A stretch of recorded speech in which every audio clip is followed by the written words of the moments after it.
Não atrasar. Vamos começar nossa reunião em nome do Pai, do Filho e do Espírito Santo. Amém.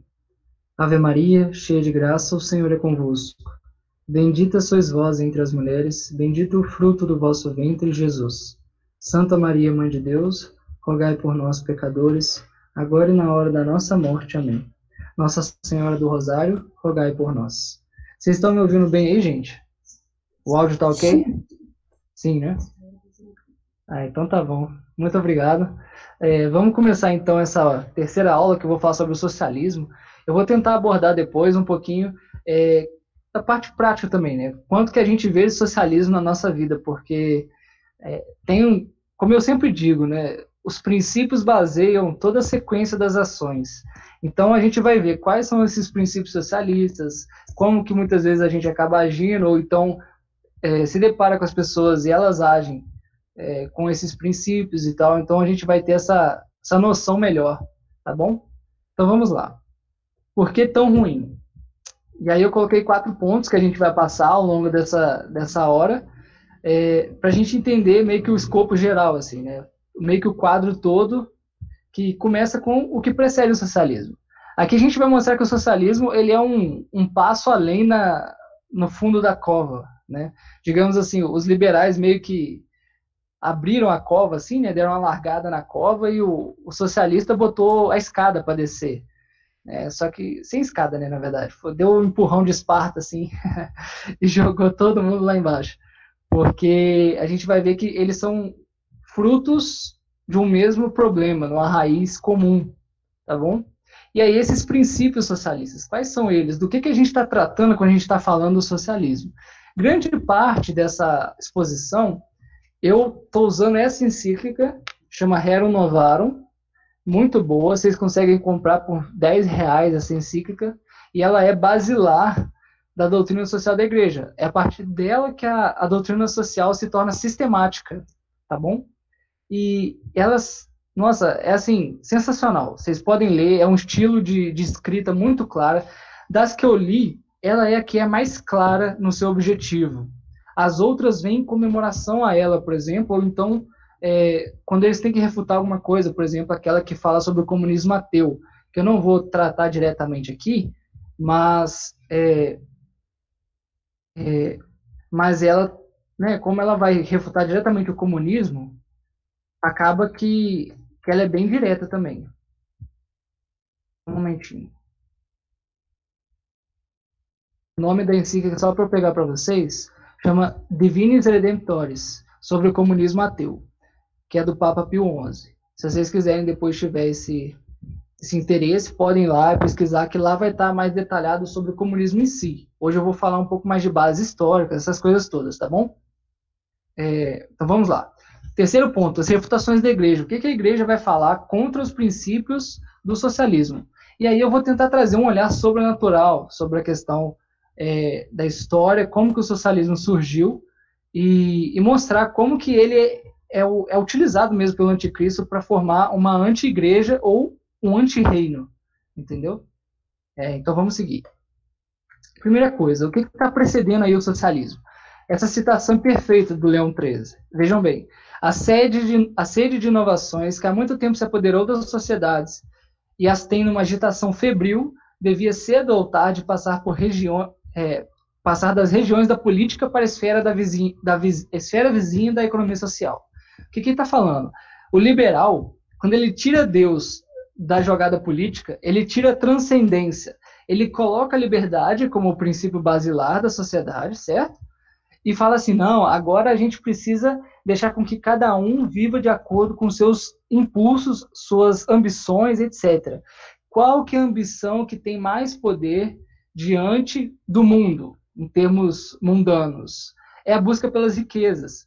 Então eles vão retirar todas as regras que norteiam a moralidade da sociedade e vão deixar com que a moralidade seja transformada em termos das ações econômicas, materiais, imediatas do ser humano. O que acontece? Uma sede de inovações e uma agitação febril. A partir de agora, então, já que não existe uma moralidade que está ali indicando, olha, se você fizer isso aqui, vai ter tal consequência na vida de X pessoas e tal, o mundo fica meio que febricitante, buscando a prosperidade vem, o que é mais interessante é que o nível de renda começa a aumentar muito, e aí gera-se uma situação social muito complicada. Por quê? Porque quando o liberalismo tira alguns dos instrumentos que a gente vai ver mais para frente, faz com que uma população inteira de pessoas que não estavam inseridas na dinâmica do empreendedorismo, do empreendimento, do lucro, da questão da produção empresarial, essas pessoas que estão alheias à produção empresarial, elas ficam fora dos lucros ou dessa riqueza que está sendo gerada. O que acontece no início é uma migração em massa das pessoas das áreas rurais para as áreas urbanas. E essa migração faz com que haja uma falta de interação social muito grande. E é isso que o Papa está encontrando nessa época da encíclica. Ele está falando assim, nossa, muitos dos operários saíram das suas cidades para ir onde o dinheiro estava, porque elas estavam vivendo pelo dinheiro. E os que estavam empreendendo também. Só que o que acontece? Quem está empreendendo quer manter os custos baixos. Então, se tem muita gente para trabalhar, ele não vai pagar um salário digno para essas pessoas. O que ele vai fazer? Vai colocar o salário mais baixo possível, aquele que a gente chama de salário de mercado. Então, muitas pessoas não tinham condições, por exemplo, do homem satisfazer as necessidades da casa. Então, às vezes, trabalhava homem, mulher e criança na mesma fábrica. Isso vai contra a doutrina social da igreja no sentido de que não existia mais vida familiar. A casa tinha se tornado um ambiente, um dormitório, praticamente. Então ele fala assim, olha, beleza, o liberalismo pautou o nosso caminho até aqui. Mas e agora? O que aconteceu? Bem, os problemas existem, não é? Então vamos seguir. Ó. A visão liberal trouxe o debate público, a educação e as notícias para o âmbito material. Leão XIII fala em corrupção dos costumes. Significa que a moral burguesa substituiu a moral cristã. Que é isso que eu estou falando. Antes, numa área, quando a gente vivia numa sociedade mais cristã, né, o que acontecia era que o regime de trabalho, o regime da vida cotidiana, ele era pautado pela vida litúrgica. Então você tinha os dias santos que eram respeitados. Você tinha as relações de trabalho que eram respeitadas, porque senão aquela pessoa caía em pecado mortal. Então ela tinha que se confessar. Então, quando você está falando de ambientes, especialmente cidades menores, isso é mais fácil de perceber, que existe uma interação humana também nessa parte econômica. Mas quando você traz uma massificação da sociedade, as cidades começam a crescer exponencialmente, você tem uma massa de trabalhadores, o que acontece? A interação social diminui. Se o objetivo dessas pessoas é ganhar dinheiro, não importa a relação moral, o que importa é o que vai fazer bem para a empresa, o que vai fazer bem para a economia, é aquilo que deve ser buscado. Então, a sua forma de vida, ou seja, a sua moral, a sua ética, ela passa a ter a finalidade da subsistência e prosperidade em detrimento da vida plena, espiritual, da vida ordenada. Então é isso que o Papa Leão XIII percebeu e que ele falou, olha, isso aí está errado. Mas o que aconteceu além? Quando a gente está falando em moral burguesa, por exemplo, vocês logo vão lembrar da aula de história. Não, porque os burgueses fizeram isso, os burgueses fizeram aquilo, não é verdade? Então a gente vai entender o que eu quero dizer com burguês e o que os socialistas querem dizer com burguês, tá bom? O que eu quero dizer com burguês e a moral burguesa? Vejam aí, a moral burguesa é o sentido de que os bons hábitos são aqueles que se desenvolvem em ambiente produtivo. E o melhor, moralmente, é buscar a vida em abundância, a vida com abundância, o lucro, o rendimento, o ganho no mercado. Então, por exemplo, você vai ser mais valioso, mais moral, no sentido de que mais virtuoso, quando você é capaz de chegar e ter as habilidades do mercado que o mercado precisa. Por exemplo, negociar. Quando você se dispõe a negociar no mercado e você é um bom negociador, você vai ser exaltado, vai ser honrado na sociedade. Como que eu sei disso? Bem, fora os pensamentos, os escritos históricos e tudo, eu deixei aqui essa relação de um livro para vocês que chama Os Buddenbrook, que é do Thomas Mann, que ele faz a trajetória de uma família por 4 gerações. É um livro bem grande, então só se você tiver vontade de ler, assim, mas é um livro de ficção, tá? E ele traz na Alemanha protestante essa relação de uma família burguesa, a sua prosperidade e a sua queda. Então você vai vendo os valores das pessoas sendo dialogados ali naquele livro. É muito interessante. Quem tiver interesse, realmente vale a pena ler, apesar dele ser bem grande o livro, né? E aí, se vocês já entenderam de fato o que eu estou querendo dizer com burguês, né? A gente vai querer entender agora o que o socialista pensa por burguês.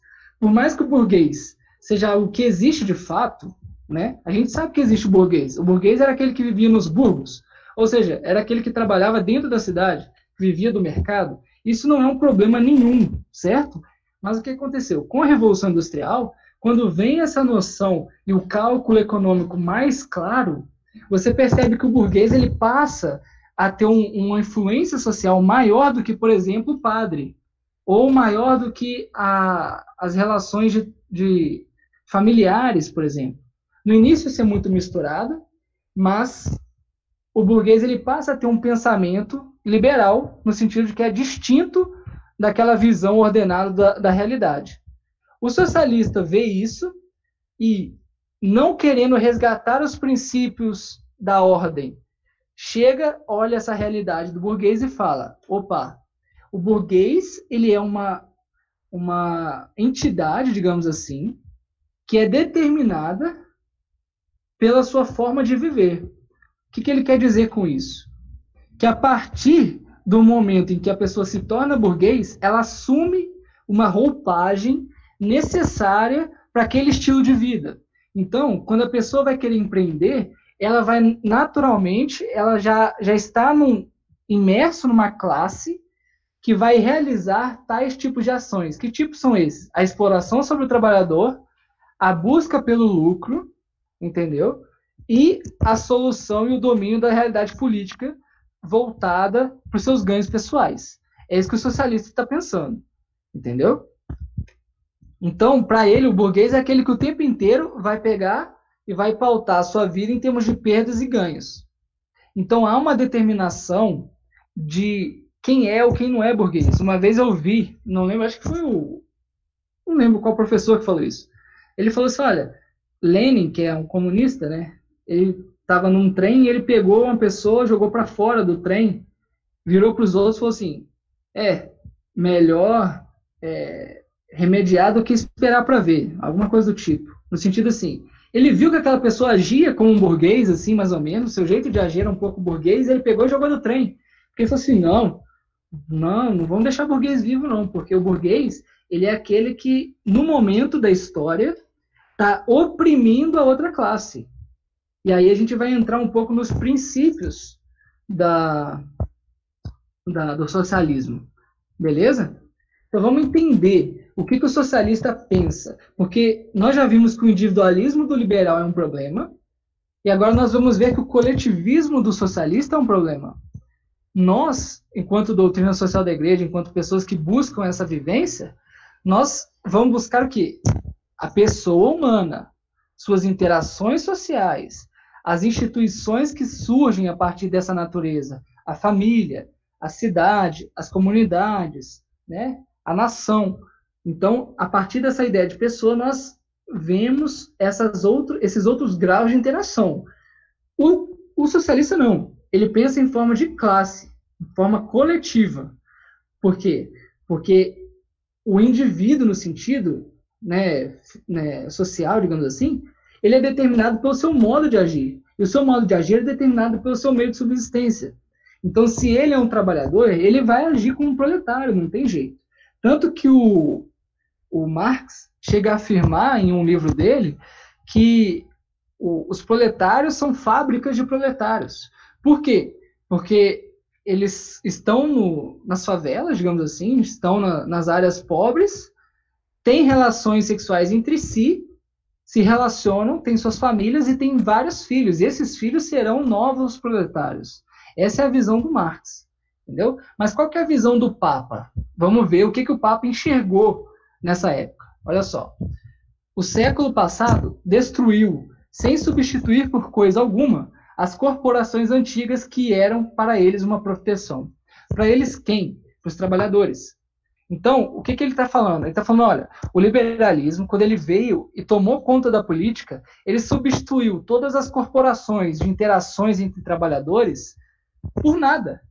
Falou assim, olha, o mercado precisa ser eficiente, então, nada de pessoas se unirem para formar uma organização econômica, uma organização de trabalho, para fazer talvez um limite de preço que fosse bom para a subsistência deles, ou então um poder de barganha que conseguisse fazer com que eles chegassem lá naquela empresa empresa maior, né, com maior poder econômico, e conversasse de igual para igual, formasse um preço que fosse adequado para a sua família. Os liberais falaram, não, isso aí vai contra as regras de mercado. O que tem que acontecer é que cada um tem que estar por si, sem nenhuma manipulação, né, para que o preço reflita no mercado aquilo que é o seu custo. Então, se uma pessoa que antes vivia, por exemplo, de marcenaria, mas pedia um preço mais elevado junto com seus outros trabalhadores, seus outros amigos de profissão, que eram, por exemplo, o que acontecia nas guildas medievais, eles pediam um preço para poder satisfazer as necessidades da sua família. A partir de agora, não. A partir de agora, você está impossibilitado de agir dessa forma, e o que acontece é que você vai ter que concorrer com aquelas pessoas que estão pegando empréstimos em banco, que fazem um ganho de escala na sua produção, ou seja, os grandes começam a incorporar os pequenos, e os pequenos começam a ser apenas trabalhadores, a perder o seu meio de subsistência. Então é isso que o Papa Leão XIII percebeu. Ele falou, olha, essa visão liberal não substituiu os anseios dessas pessoas trabalhadoras antigamente. Deixou-os à mercê da sorte. Então, a gente está vendo uma época em que, de fato, existia uma briga muito grande entre as pessoas, porque, se você for olhar, eu recomendo vocês a verem o filme do Dom Bosco. Eu lembrei agora desse filme. Anotem aí para vocês verem o filme do Dom Bosco. Muito bom. Ele mostra, né, a história do Dom Bosco, quando ele vai para Turim e tal. E lá você vê como que ele precisa se misturar com aquelas pessoas pobres que trabalham nas fábricas. Então, aquela é a situação na época, entendeu? E o Papa Leão XIII está enxergando tudo isso e sofrendo junto. Mas aí vem o Karl Marx, em 1948, por exemplo, quando ele faz o Manifesto Comunista. Ele tem uma brilhante solução, que a visão dele é a seguinte, olha, a minha visão de história, né, esse é o Karl Marx falando, a minha visão de história, ela é a seguinte, ela tem um progresso e ela vai culminar no meio que uma epifania histórica, no momento em que todo mundo finalmente vai alcançar o progresso extremo, né, que é isso que ele chama de comunismo. Então o comunista é aquele que acredita nesse fim, no fim da igualdade, o fim da diluição do Estado numa realidade onde todos partilham todas as realidades econômicas. Esse é o comunismo. O socialista não. O socialista ele crê que o Estado tem que acumular todas as propriedades. Beleza? Isso eu vou falar melhor mais para frente. Mas nesse momento, o que é importante para vocês verem? Que o Karl Marx ele pegou a história, a teoria da história de Hegel, que é uma história baseada em choques de contradições, só que para Hegel essas contradições eram abstratas, essas contradições eram teóricas, no sentido de que uma pessoa dizia 2 mais 2 é 5, aí vem uma pessoa com outra ideia contraditória e falava assim, não, 2 mais 2 é 4. Aí daí surge um novo conhecimento. Então a história se movia a partir desse movimento. Para Karl Marx, é um absurdo você dizer isso, porque para ele, o que acontece primeiro é a matéria. Ninguém começa pensando, todo mundo começa com a matéria, com as necessidades materiais. Então ele fala assim, opa, na verdade o que transforma a história não é o pensamento, mas é o trabalho. E aí ele começa a falar que a economia é que realmente produz história. Então você vai ter o choque das classes produtoras contra o choque das outras classes. Então, por exemplo, no momento em que ele está falando, o burguês é aquela classe que está por cima, entendeu? Que detém a propriedade, e o proletário é aquele que não detém a propriedade, mas que deseja fazer a história avançar, entendeu? Então, por isso que o pensamento burguês, ele vem como que digamos assim, um gorro ou daquelas máscaras que você, por exemplo, sei lá, vamos supor que quando a pessoa vai sequestrar alguém, bota aquela máscara assim, puxa e tal. Então é mais ou menos isso que o Karl Marx está falando, que o burguês está fazendo com o proletário. Ele está pegando a sua roupagem burguesa, entendeu? Colocando na cabeça do proletário e puxando e falando assim, você não vai avançar, tá certo? O que está acontecendo aqui? Percebam. Lembra que eu falei que o pensamento, a moral burguesa, ela é de certa forma artificial? Que ela parte de princípios errados e vai para finalidades erradas? Karl Marx percebeu isso, só que ele percebeu sem fazer o retorno aos princípios. Ele pegou daí para frente e falou assim, não, então eu vou fazer uma teoria que vai levar até a bem-aventurança material, entendeu? Então ele pegou, percebeu que o pensamento burguês é algo meio forjado, é algo meio estranho, bem artificial mesmo, só que ele achou que isso aí fazia parte da estrutura da história, só que não faz. E aí, o que acontece? Esse pensamento até hoje nos atinge quando a gente vê a ideia de que a relação entre homem e mulher ela é forjada pela sociedade. É mais ou menos nessa visão, nesse movimento de história, que as pessoas estão pensando isso. Porque o Marx, ele escreveu no livro dele que a primeira forma de opressão, de realmente opressão, na verdade ele usa o termo alienação, né?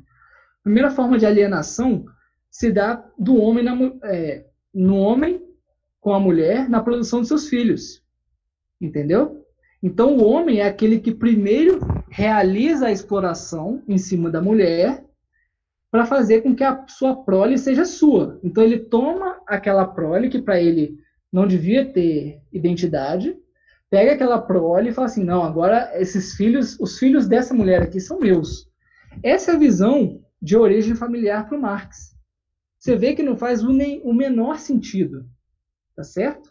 Por quê? Porque nós sabemos que a relação homem-mulher, marido e esposa, é uma relação natural, né? Nós sabemos que isso é natural. Ele não. Ele não chegou a pensar sobre isso.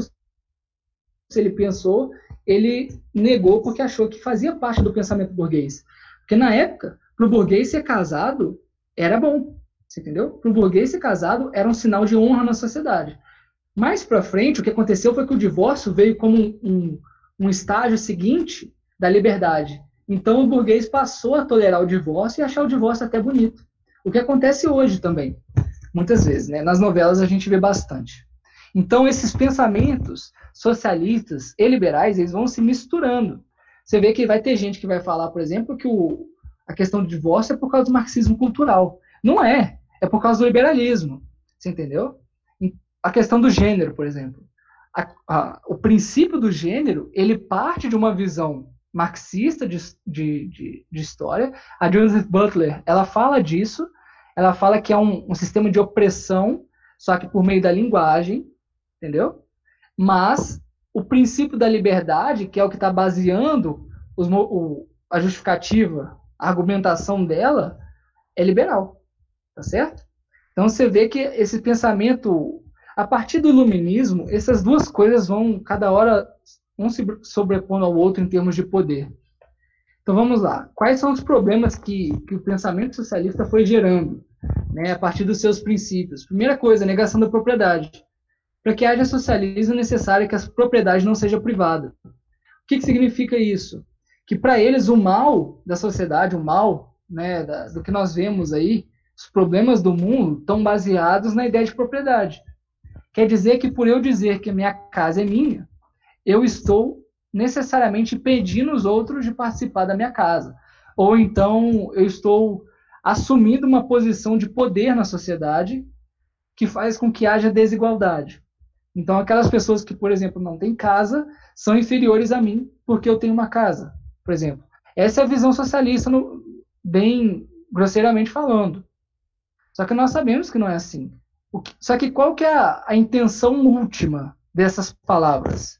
A intenção última é dizer que o Estado surge como um regulador dos bens, substituindo a divina providência. Então vamos pensar aqui, fazer uma recapitulação, não sei se eu falei certo, mas enfim. Vamos ver o que o liberal diz que diria que seria, por exemplo, a providência, né? Seria o mercado, certo? O mercado seria essa instituição poderosa e autônoma que distribuiria os bens de acordo com os méritos de cada um. Nós já sabemos que isso é falso. Aí vem o socialista e fala assim, bem, se não é o mercado, se não é o trabalho do indivíduo, então tem que ser o Estado. Porque para ele só existe o indivíduo ou o Estado, né?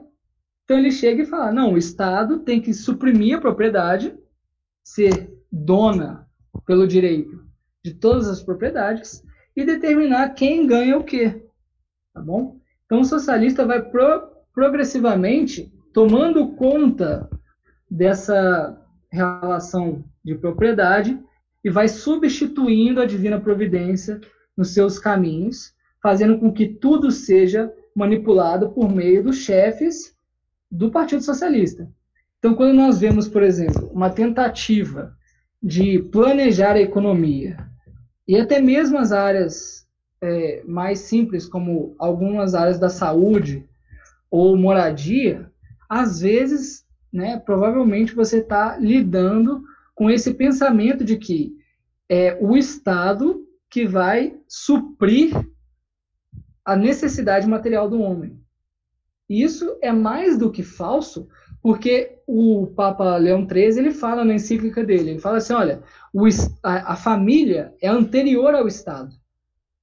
A família é anterior ao Estado. Então, o Estado ele só serve para servir a família. Ele só existe para servir as famílias. Então, se você está matando as famílias para poder fazer com que o Estado atinja a sua finalidade socialista, você está fazendo errado. Isso é moralmente iníquo. Por isso que o socialismo é mal na base.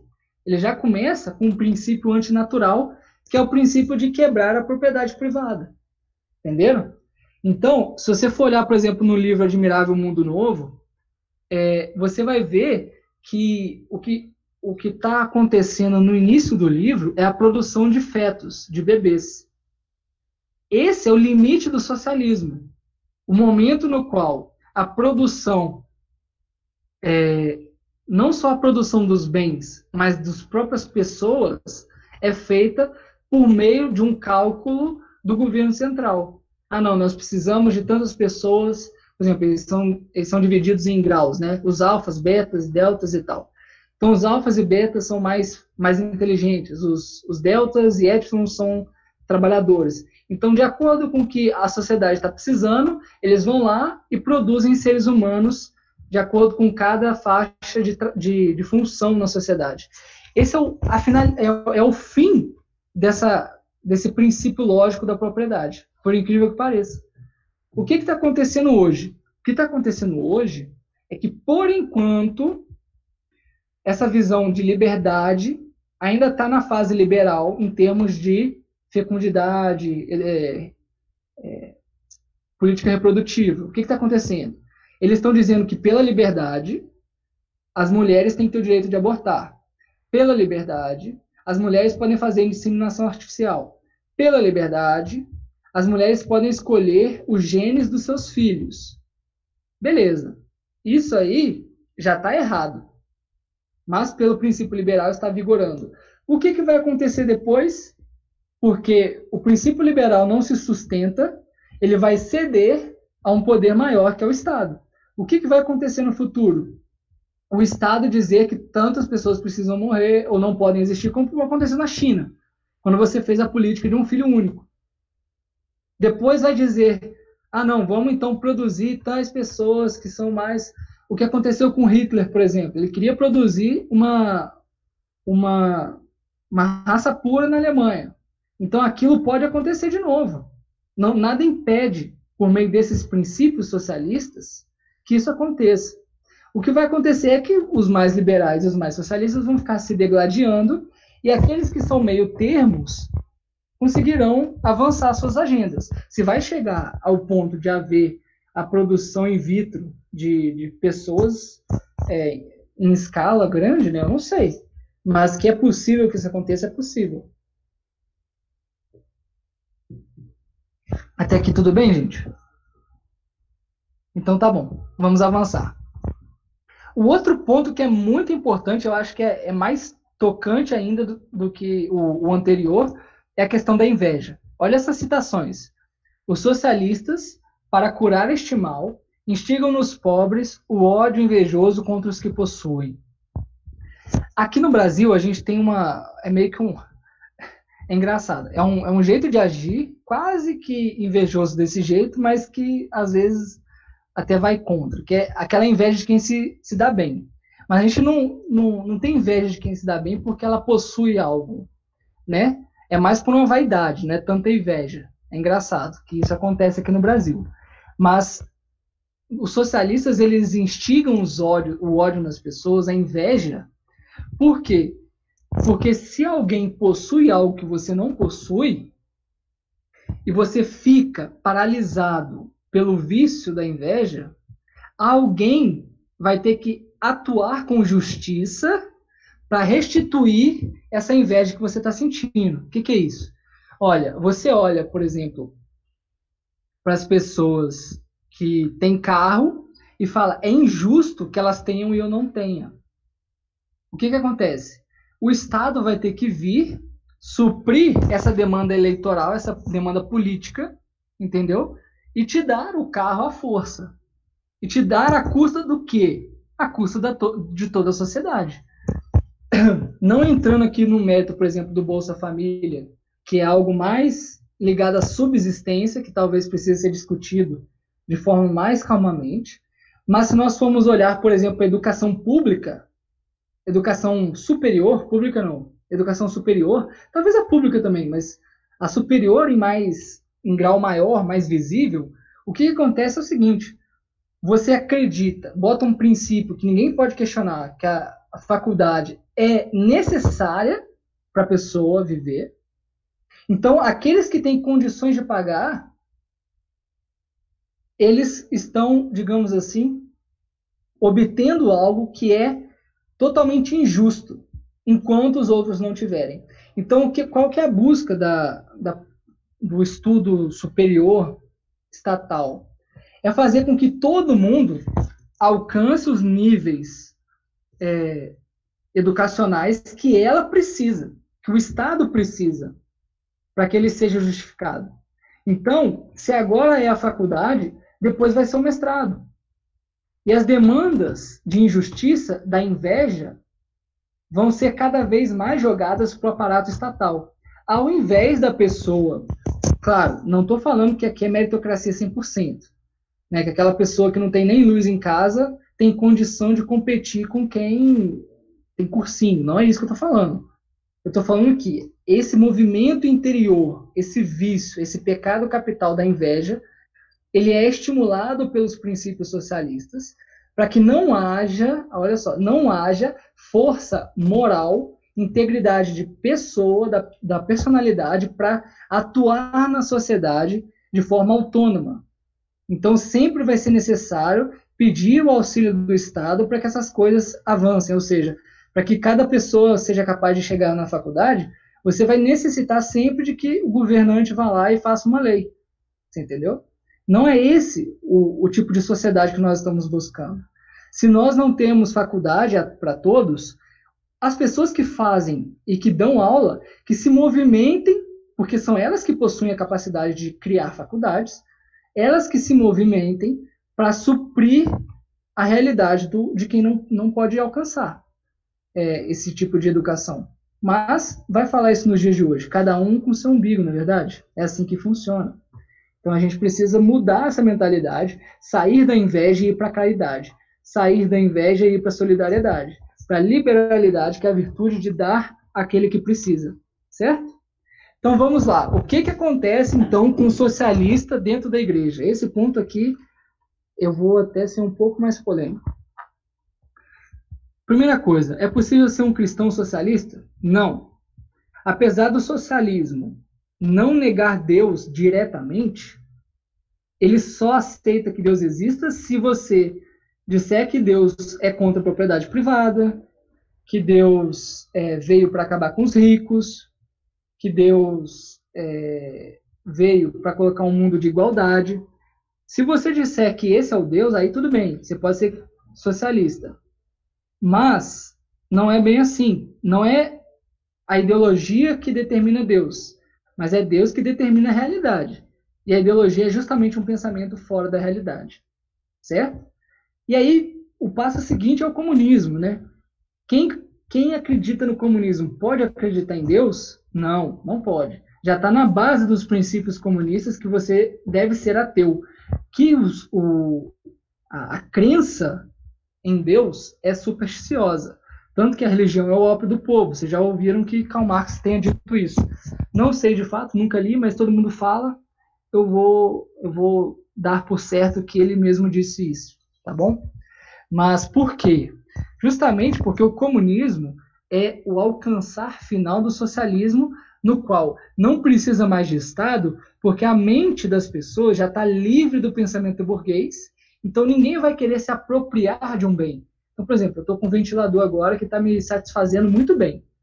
Finalmente, graças a Deus, eu estou usando o ventilador. Se eu não tivesse esse ventilador, eu ia ter que buscar um outro ventilador. O que eu, com a minha mente burguesa, né, se eu fosse um comunista, eu ia falar assim, não, eu vou ter que comprar um ventilador. Mas, na visão comunista, você vai ter os ventiladores aí sendo produzidos, sabe-se lá como, talvez pela vontade popular, e aí você vai ter um ventilador que você vai poder chegar e usar e depois deixar por aí, né? O que acontece é que se eu estou usando aqui e vier uma pessoa querer usar o meu ventilador, eu não vou querer deixar, porque eu estou precisando. Mas ele vai falar, mas isso aqui é nosso. Então a gente vê que não é bem viável o comunismo, assim, nessas coisas bem simples já não é viável. Imagina nas coisas mais complexas, né? Mas o comunista acha que isso vai acontecer. Karl Marx diz que vai chegar um momento em que todo mundo cada indivíduo vai estar diluído no pensamento coletivo. É um negócio assim, fora da casinha de verdade, né?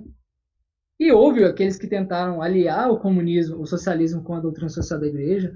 Houveram movimentos na Inglaterra, por exemplo, de criar comunidades inteiras socialistas. Então, um ricaço foi lá e comprou terras, comprou máquinas e tal, deixou à disposição das pessoas. Aí, depois de 5 anos, já estava falido, o pessoal passando fome, porque não conseguiu organizar, né? E aí, o outro ponto que eu trouxe aqui, que é uma frase de uma musiquinha, que é igualdade, fraternidade, nessa mesa, entendeu? Então, por que eu coloquei essa frase? E aí eu cito aqui Santo Agostinho. 2 amores fazem 2 cidades.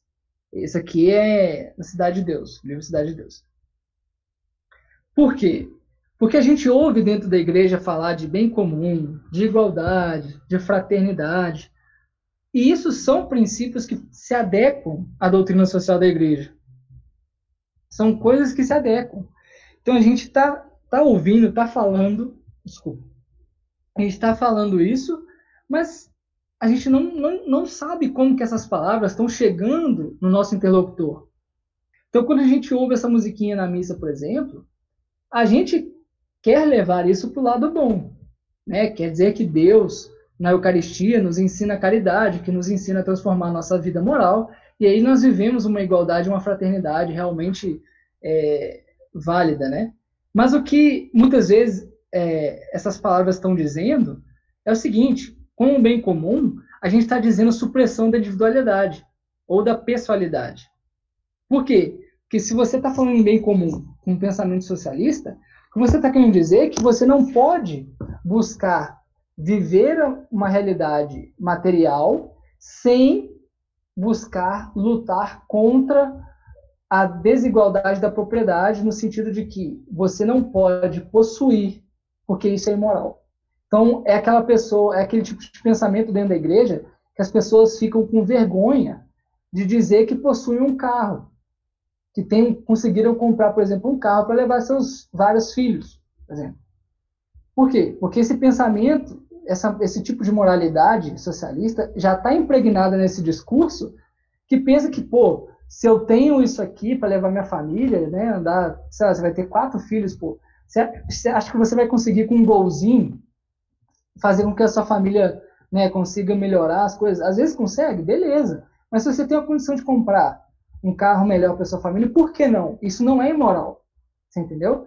Mas esse pensamento socialista faz com que você ache errado o que você está fazendo.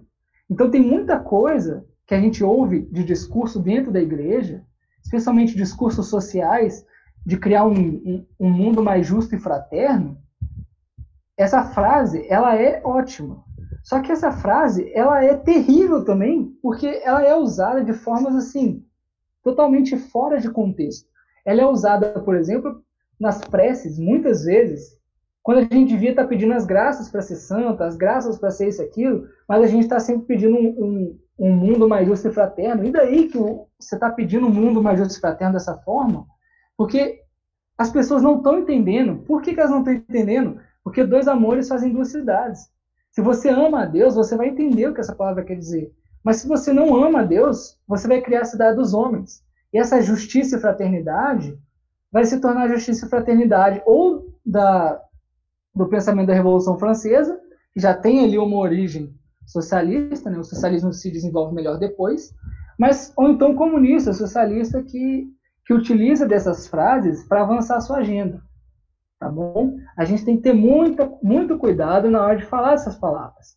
E, inclusive, estudar o que elas significam à luz da doutrina social da igreja, para que quando a gente for falar, a gente sabe explicar o que a gente está querendo dizer. Lembre-se, 2 amores fazem 2 cidades. Se você ama a Deus e está falando em fraternidade, ótimo. Você sabe o que essa fraternidade significa. Encontrar na outra pessoa o Filho de Deus. Isso é fraternidade. Beleza? A mesma coisa para a igualdade. A igualdade significa você conseguir olhar para aquela pessoa como um pecador como você e até melhor do que você. Essa é a igualdade que a gente busca. Entendeu? Então vamos seguir. E aqui eu trouxe, finalmente, algumas reflexões em termos de história, porque já que aqui eu falei um pouco da história, né, o que o comunista pensa da história, o socialista está buscando, quero ler esse trecho para vocês, que é do Beato Francisco Palau. Eu deixei uma referência aqui depois para vocês pesquisarem. Vejam o que ele falou. Ele é um beato muito interessante de pesquisar. Leiam só. Ó. A revolução tem como lema, a exemplo do demônio, a famosa frase não obedecerei. Satânica em sua essência, ela aspira a derrubar todas as autoridades e seu objetivo derradeiro é a destruição total do reino de Jesus Cristo sobre a terra. E está aqui a referência. Tá? O que ele está falando aqui? Ele fala no sentido, no parágrafo anterior do texto, ele fala assim, o nome de Satanás é revolução. E ele começa a explicar que a revolução tem esse lema, não obedecerei. O que aconteceu na história para vir o socialismo? Bem, a Revolução Protestante negou a igreja, a Revolução Francesa negou a Jesus Cristo, ficou com um Deus agnóstico, e o socialista vem e nega a Deus e coloca o homem completamente poderoso na hora de julgar a história. Então aquela frase, por exemplo, você será julgado pela história e tal, tudo isso tem origem nessa revolução que o Beato Francisco Palau está falando. Satanás inspirou revoluções ao longo da história para que neste mundo fosse criado um anti-reino de Deus, que será comandado pelo anticristo. Esse tipo de percepção está no catecismo da igreja. Você pode olhar no catecismo da igreja que vai falar que o anticristo vai reinar sobre um reino mundial. E isso está escrito nas revelações do Beato Francisco Palau, que é do século XIX, olha aí, 1869. Então, o que acontece? Ele está percebendo, já nessa época, que Satanás instituiu dentro da igreja, não só da igreja, tá? Ele fala as coisas sobre a igreja, mas eu não vou abordar aqui. Instituiu dentro da história, das sociedades, um meio de fazer com que todos peçam pela ordem internacional de justiça e paz. Tanto que vai ter aquela frase na Sagrada Escritura que fala assim, quando todos disserem paz, paz e prosperidade, se eu não me engano, aí sim virá o anticristo. Eu não lembro qual que é a passagem, mas tem essa passagem lá na Sagrada Escritura. Então, chegará o momento em que esse pensamento, às vezes liberal, às vezes socialista, vai corroborar para que haja um governo internacional e que esse governo internacional seja aquele que vai substituir a universalidade da igreja. Vejam bem, a igreja universal, ela tem poder sobre todos os povos. Então, a anti-igreja também vai ter que ter poder sobre todos os povos. Então, vai ser instaurado meio que uma ordem jurídica, uma ordem política, não sei como que será, que vai fazer esse papel de substituir a autoridade moral da igreja. Entendeu? Então, o que aconteceu desde do pensamento comunista e socialista? Em 1917, Nossa Senhora fala dos erros da Rússia. Todo mundo interpreta como os erros do comunismo. Muito bem. Então, você já vê que Nossa Senhora veio nos alertar de algum problema. E o ano bate com a Revolução Russa, comunista da Rússia. Então, a gente vê que isso aconteceu de fato. Muitos católicos foram perseguidos dentro da União Soviética. E hoje o que está acontecendo é que muitos católicos estão sendo perseguidos na China por causa da sua fé, simplesmente porque essa fé é subversiva. Porque ela diz que existe uma verdade, que existe um salvador, que não é o Partido Comunista Chinês. E isso é crime na China. Então, eles estão sendo perseguidos. Entenderam? E não só em termos de um governo político, mas o pensamento de ter uma ordem humana que entra dentro das famílias está fazendo também com que famílias na Europa percam a guarda dos seus filhos porque não querem ensinar gênero para eles. Isso também é um pensamento socialista. Porque nós vimos que a família é anterior ao Estado. Se o Estado interfere na educação familiar e retira dela a guarda da criança, você tem uma violação desse princípio de que a família é a base da sociedade. Então, isso também é um pensamento socialista. O Estado está tomando conta das coisas. Cada vez mais passa-se leis que buscam conhecer o interior dos lares. Então, cada vez mais as famílias vão estar sendo vigiadas. Por exemplo, agora no Covid, numa das reuniões da OMS, das pessoas lá falou que cogitava fazer com que seja crime ter mais de 6 pessoas dentro da sua casa, ou então que tivesse uma distância de 1,5 metro de cada uma delas. Mas aí eu te pergunto, quem é que vai regular essa lei? É o Estado. Entendeu? Então, quando aparentemente, nossa, a ciência diz que precisa manter a distância. Que legal, beleza. Mas você acha que isso aí vai ser feito, né, sem nenhuma intervenção? É óbvio que não. É óbvio que a gente tem a chance de viver uma realidade tipo do Big Brother, né? Mas que é manipulado pelas forças do Estado, né? Que é, por exemplo, você está andando na rua e vem a tecnologia ajuda muito para essa vigilância, né? Eu vi já um drone que ele é um drone guia, assim, ele é um drone, ele fica olhando se as pessoas estão distantes. Aí quando ele detecta que tem uma pessoa perto da outra, assim, ele pega e emite um alerta, olha, você está cometendo um crime e tal. Então a gente tem que perceber esses sinais dos tempos e ver que o socialismo ele é um princípio, ele é uma ideologia que vem para jogar a história para o fundo do poço, mas que a igreja sempre vai perseverar sobre qualquer um desses pensamentos, qualquer uma dessas ideologias. Se a gente for obediente à igreja, a gente vai não só viver bem, no sentido de buscar o bem comum, mas santamente também.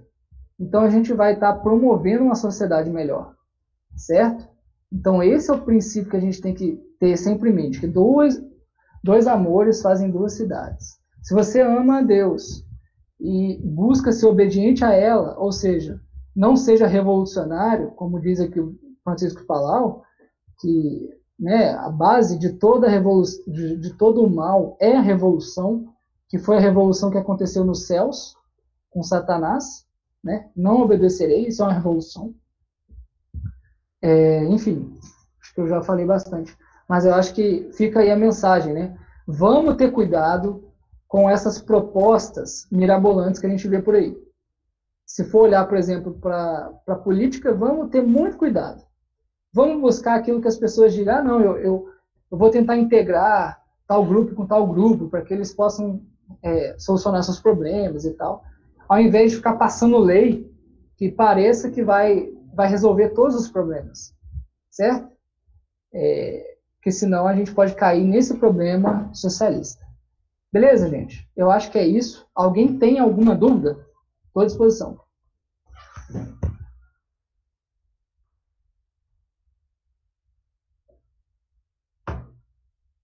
Como a teologia da libertação?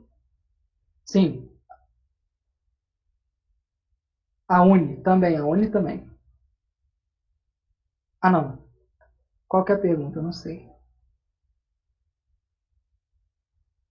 Como a teologia... Ah, tá. Como a teologia da libertação une a fé cristã e o socialismo, certo? Essa é a pergunta?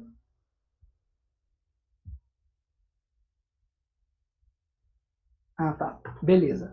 Olha, a teologia da libertação, ela tem uma base teológica no Antigo Testamento, que, se você for olhar assim, Deus, de certa forma, foi libertador. Por qual motivo? Porque Deus tirou o povo de Israel da opressão do Egito. Isso aí é uma palavra bíblica, né? A partir dessa leitura, o que o teólogo da libertação faz? Ele aplica aquela ideia de luta de classe marxista à visão da história do povo de Deus. Então ele passa a transformar a história da redenção não em uma história de transcendência, de salvação espiritual, mas ele pega a luta de classe, o proletário deixa de ser o proletário e passa a ser o povo de Deus, certo? E o burguês, ele é equiparado à visão tradicional, porque você precisa superar a visão histórica. Então, o que acontece? O que aconteceu muito uma vez, eu estava numa formação bíblica e, por incrível que pareça, veio um padre com a autorização do bispo fazer um card para nós entre os 3 tipos de igreja. A primeira é a carismática, que é muito aberta, né? Só que não possuía doutrina. Ele quis dizer que a igreja carismática era uma igreja que tinha muitas coisas e tal, mas que não existia uma doutrina, uma unificação e tal. Aí ele falou que existe a igreja tradicionalista, que é pautada na hierarquia, que é pautada em instrumentos de doutrinação, ele usou o termo, né? E tem a igreja povo de Deus, que é uma igreja aberta, plural, na qual o povo caminha junto e tal. Então ele quis dizer, na verdade ele estava puxando sardinha para a teologia da libertação, falando que existe uma igreja dentro da igreja, querendo dizer que o povo de Deus, o oprimido, né, ele é o local de salvação. Então Jesus Cristo vai dizer, né, mais fácil um camelo entrar pelo buraco da agulha do que o rico entrar no reino dos céus. Então ele vai transformar o reino dos céus no reino de Deus, o reino de Deus num reino de paz e justiça e fraternidade, um mundo justo e fraterno. Ele vai pegar o povo de Deus, aquele pessoal, né, mais simples, o pobre, vai trazer a condição de oprimido, vai pegar a igreja hierárquica e os ricos como a parte opressora e vai fazer um choque entre essas duas regiões, esses dois grupos. Então, a igreja mais tradicional, que busca a santificação por meio dos sacramentos, por meio das orações pessoais e tal, vai ser esvaziada.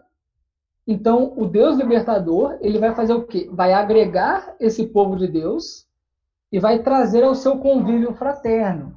Então, a Eucaristia vai ser esse convívio fraterno, né, na mesa, igual está escrito aí, nessa mesa, nos ensinais. Essa mesa, na verdade, é para ser chamada do altar, mas eles chamam de mesa. Por quê? Porque é onde as pessoas se reúnem para partilhar o pão. Então, toda a visão bíblica vai sendo traduzida em termos de opressão e oprimidos, que Jesus teria vindo para salvar os oprimidos. Entendeu?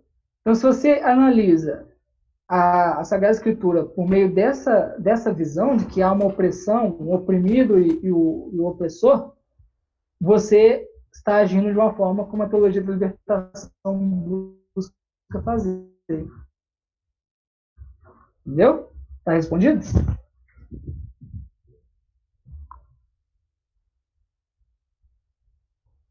Tá. O que seria essa desigualdade? A pergunta é a seguinte: Deus ama a desigualdade. O que seria essa desigualdade? Certo. Deus ama a desigualdade? Não sei se ele ama, né? No sentido que ele ama, ele criou um mundo desigual. Nesse caso, ele amaria, né? Porque se Sim, nós for... nesse sentido. Perdão.